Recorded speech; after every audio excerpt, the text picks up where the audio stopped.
முக்கியமாக நம்மளுடைய டிவிகே தோழர்களுக்கு அந்த ஃபார்ம் கிடைக்க மாட்டேங்குது, கொடுக்க மாட்டேன்றாங்க அப்படின்ற சில கம்ப்ளைண்ட்ஸ். இது யார் பண்ணுறாங்க அப்படின்றது நான் தான் சொல்லி தெரிய வேணும்னு ஒன்றும் அவசியம் இல்லை உங்களுக்கு.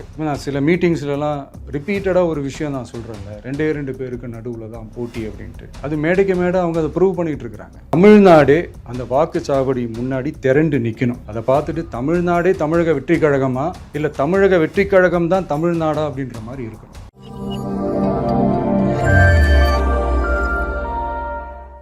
எல்லாருக்கும் வணக்கம். இந்திய அரசியல் சாசனம் நம்ம தமிழ்நாட்டில் இருக்கிற எல்லாருக்குமே கொடுத்துருக்கிற உரிமையில் ரொம்ப ரொம்ப முக்கியமானது ஓட்டிங் ரைட், வாக்குரிமை.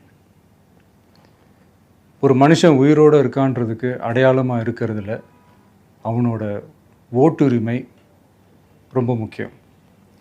அதனால தான் voting is not only our right but also our life. ஒரு முக்கியமான விஷயத்தை பற்றி இப்போ நான் உங்ககிட்ட ஷேர் பண்ண போகிறேன்.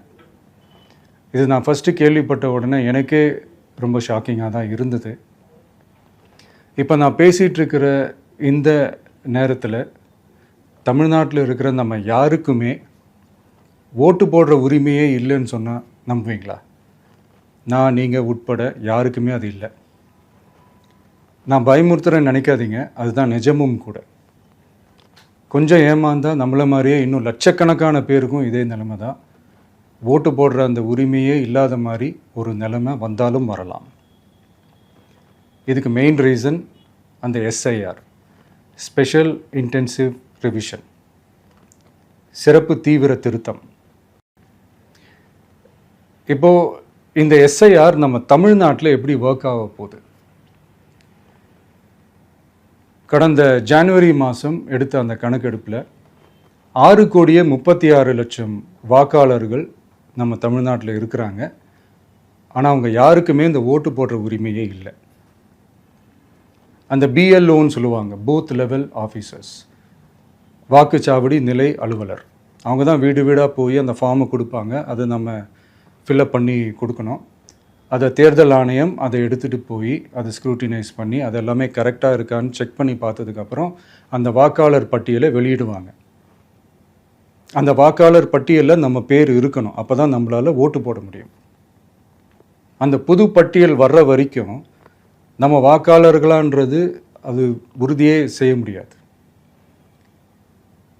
இன்கேஸ் அந்த புது பட்டியலில் நம்ம பேர் இல்லைன்னா அது ஒரு தனி ப்ராசஸ், அது ஒரு தனி ஃபார்ம், அது ஒரு தனி கிளைம்ன்ற மாதிரி அது ஒரு வேறு வேலை.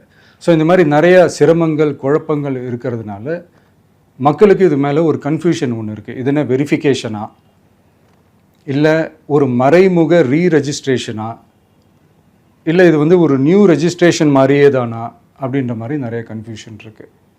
அவங்க செய்ய வேண்டியதெல்லாம் ஒன்று தான். இந்த மாதிரி வீடு வீடாக போய் அந்த என்யூமரேஷன் ஃபார்ம் நம்ம ஃபில்அப் பண்ணி கொடுக்கும்போது அதுக்கான அக்னாலேஜ்மெண்ட்டை அந்த பிஎல்ஓ அந்த ஆஃபீஸர்கிட்ட இருந்து நீங்கள் வாங்கிக்கணும். அது ரொம்ப ரொம்ப முக்கியம். இது நான் சொல்கிறது வாக்காளர் பட்டியலில் ஆல்ரெடி உங்கள் பேர் இருக்கிறவங்களுக்கு நான் சொல்கிறேன். இப்போ புது வாக்காளர்கள், ஃபஸ்ட் டைம் ஓட்டர்ஸ், அவங்களுக்கு ஃபார்ம் 6ன்னு ஒன்று இருக்குது. அதை நீங்கள் ஃபில்அப் பண்ணி நீங்கள் உங்கள் ஏரியாவில் இருக்கிற சம்மந்தப்பட்ட அந்த உங்கள் அலுவலகத்தில் நீங்கள் டைரெக்டாகவும் சப்மிட் பண்ணலாம், இல்லை நீங்கள் ஆன்லைன்லேயும் சப்மிட் பண்ணலாம். அப்படி ஆன்லைனில் நீங்கள் சப்மிட் பண்ணிங்கன்னா அதுக்கான ஸ்க்ரீன்ஷாட்டை எடுத்து வச்சுக்கோங்க. ஃபோனில் மெசேஜ் வரும், அதை சேவ் பண்ணி வச்சுக்கோங்க.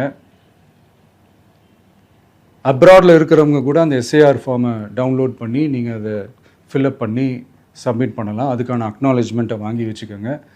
ரொம்ப முக்கியமாக உங்களோட பிஎல்ஓ அந்த ஆஃபீஸர் யாருன்னு தெரிஞ்சு வச்சுக்கோங்க. இந்த தேர்தல் ஆணையம் அந்த வெப்சைட்டில் போனீங்கன்னா அந்த பர்டிகுலர் பிஎல்ஓ ஆஃபீஸரோட ஃபோன் நம்பர் கூட நீங்கள் எடுத்து வச்சுக்கலாம். இன்கேஸ் உங்களை யாரும் ரீச் பண்ணலை இல்லை உங்களுக்கு அந்த ஃபார்ம் கிடைக்கல அப்படின்னா நீங்கள் அவரை காண்டாக்ட் பண்ணி அந்த ஃபார்மை வாங்கி நீங்கள் ஃபில்அப் பண்ணி நீங்கள் சப்மிட் பண்ணலாம். ரொம்ப முக்கியமாக அதுக்கான அக்னாலேஜ்மெண்ட்டை வாங்கி வச்சுக்கோங்க. இது எல்லாமே சரியாக செஞ்சாலும் இந்த எஸ்ஐஆர் மேலே சில டவுட்ஸ் இருக்குது. அது என்னென்னா, இந்த 6,36,00,000 வாக்காளர்களுக்கு ஒருத்தர் விடாமல் இந்த ஒரே மாதத்துக்குள்ளே எப்படி எல்லாருக்குமே அந்த ஃபார்ம் போய் ரீச் ஆகும்? ஒன்று. ரெண்டாவது, நீங்கள் வரும்போது வீட்டை பூட்டிட்டு வேலைக்கு போயிட்டு என்ன பண்ணுறது? இப்போ நீங்கள் வருவீங்கன்றதுக்காக வேலையெல்லாம் விட்டுட்டு வீட்டுக்குள்ளேயே உட்காந்துட்ருக்கணுமா? ஸோ இதில் மெயினாக பாதிக்கப்பட போகிறது உழைக்கிற மக்கள், ஏழைகள், வேலைக்கு போகிற பெண்கள். இவங்களுக்கு யார் கரெக்டான அந்த பதில் சொல்ல போகிறது? ஒரு நியாயமான எஸ்ஐஆர்னா என்ன நடக்கணும்? இப்போது இறந்து போனவங்கள மார்க் பண்ணி அதுலேருந்து டிலீட் பண்ணணும். இப்போ போலி வாக்காளர்கள் இருந்தாங்கன்னா அவங்கள மார்க் பண்ணி டிலீட் பண்ணணும். இப்போ ஆல்ரெடி ஓட்டு இருக்கிறவங்களுக்கு எதுக்கு இந்த ரெஜிஸ்ட்ரேஷன் என்ற பேரில் இவ்வளவு குழப்பங்கள் அப்படின்றது தான் எங்கள் கேள்வி. இப்போ புதுசாக வர்ற வாக்காளர்களையோ இல்லை ஓட்டு இல்லாதவங்களையோ சேர்த்தா பத்தாதா? இப்போ ரீசெண்டாக நடந்த இப்போ எலெக்ஷன் 2021, 24 எப்படி எல்லாருமே ஓட்டு போட்டோம்?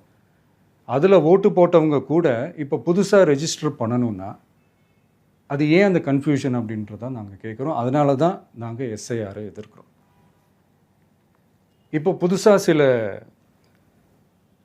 கம்ப்ளைண்ட்ஸ்லாம் வர ஆரம்பிக்குது. அது என்னென்னா முக்கியமாக நம்மளுடைய டிவிகே தோழர்களுக்கு அந்த ஃபார்ம் கிடைக்க மாட்டேங்குது, கொடுக்க மாட்டேன்றாங்க அப்படின்ற சில கம்ப்ளைண்ட்ஸ். இது யார் பண்ணுறாங்க அப்படின்றது நான் தான் சொல்லி தெரிய வேணும்னு ஒன்றும் அவசியம் இல்லை உங்களுக்கு. இப்போ இருக்கிற ஆட்சியாளர்கள் அவங்களுக்கு கைப்பாவையாக இருக்கக்கூடிய சில பேர் வந்து இதை செய்ய ஸ்டார்ட் பண்ணியிருக்கிறாங்க. அதனால் மைடியர் வர்ச்சுவல் வாரியர்ஸ், இதை வந்து சாதாரணமாக எடுத்துக்காதீங்க. இது எல்லாருக்குமே அந்த ஃபார்ம் போய் ரீச் ஆகணும். இதில் ரொம்ப உறுதியாக இருங்க. அதையும் மீறி உங்களுக்கு அந்த ஃபார்ம் கிடைக்கலன்னா இருக்கவே இருக்கும் ஆன்லைன். தேர்தல் ஆணையம் அந்த வெப்சைட்டில் போய் அந்த ஃபார்மை டவுன்லோட் பண்ணி நீங்கள் ஃபில்அப் பண்ணி சப்மிட் பண்ணலாம். உங்கள் வீட்டில் இருக்கிறவங்களுக்கு நீங்கள் செஞ்சு கொடுங்க, பக்கத்து வீட்டில் இருக்கிறவங்களுக்கு செஞ்சு கொடுங்க, தெரிஞ்சவங்களுக்கு, தெரியாதவங்களுக்கு, பழகினவங்களுக்கு, பழகாதவங்களுக்கு எல்லாருக்குமே நீங்கள் தயவு செஞ்சு கொடுங்க. அண்ட் ரொம்ப முக்கியமாக நம்ம ஜென்சி கிட்ஸ், நம்ம ஃபஸ்ட் டைம் ஓட்டர்ஸ், நம்ம புது வாக்காளர்கள், நம்ம நண்பா நண்பிகள், அவங்க ரொம்ப கேர்ஃபுல்லாக இருக்கணும். நான் ஆல்ரெடி சொன்ன மாதிரி உங்களுக்கான ஃபார்ம், அந்த ஃபார்ம் நம்பர் 6, அதை கரெக்டான டீட்டெயில்ஸோட கரெக்டான உங்கள் டாக்குமெண்ட்ஸை வச்சு அதை சப்மிட் பண்ணுங்கள். ஏன்னா வரப்போகிற தேர்தலில் நீங்கள் தான், அந்த ஜென்சி வாக்காளர்கள் தான் மிக முக்கியமான ஒரு ஃபோர்ஸ் அப்படின்றது எல்லாருக்குமே தெரிஞ்ச ஒரு விஷயம். அதனால் உங்களை டிஸ்டர்ப் பண்ணுறதுக்கு, உங்கள் பேரை அதில் இன்க்ளூட் பண்ணாமல் செய்கிறதுக்கு என்னென்ன வேலைகள் செய்யணுமோ, என்னென்ன தில்லுமுள்ளு வேலைகள் செய்யணுமோ எல்லாமே அவங்க செய்வாங்க. இது நமக்கு எல்லா திசையிலையும் எல்லா பிரச்சனைகள் கொடுத்துட்டு தானே இருக்கிறாங்க. அது டிஃபால்ட்டாக நடந்துட்டு தான் இருக்கும். அது ஒன்றும் பண்ண முடியாது.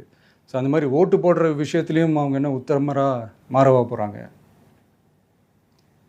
நான் சில மீட்டிங்ஸ்லலாம் ரிப்பீட்டடாக ஒரு விஷயம் நான் சொல்கிறேன்ல, 2 பேருக்கு நடுவில் தான் போட்டி அப்படின்ட்டு. அது மேடைக்கு மேடை அவங்க அதை ப்ரூவ் பண்ணிகிட்டு இருக்கிறாங்க. அதனால் தோழர்களே, வரப்போகிற தேர்தலில் நம்ம யாருன்னு காட்டணும், நம்ம பலம் என்னன்னு காட்டணும்.